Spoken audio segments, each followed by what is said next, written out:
To run playing audio troubleshooter in Windows 10 Home, open Settings, click or tap Set menu icon, and then click or tap Settings.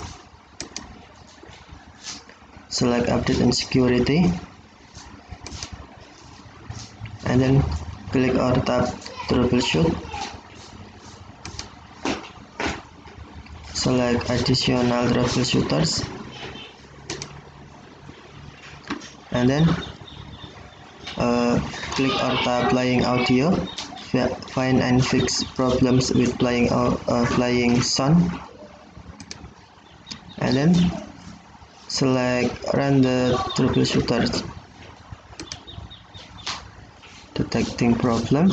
Allow the troubleshooter to run and then answer any question on the screen. If you see a message that no changes or update were necessary, you can try recovery options or find out more about Outlook error code and upgrade and installation error code. Which of this device you want to troubleshoot? Select option you want and then tap Next. Turn off sound effect and enhancement.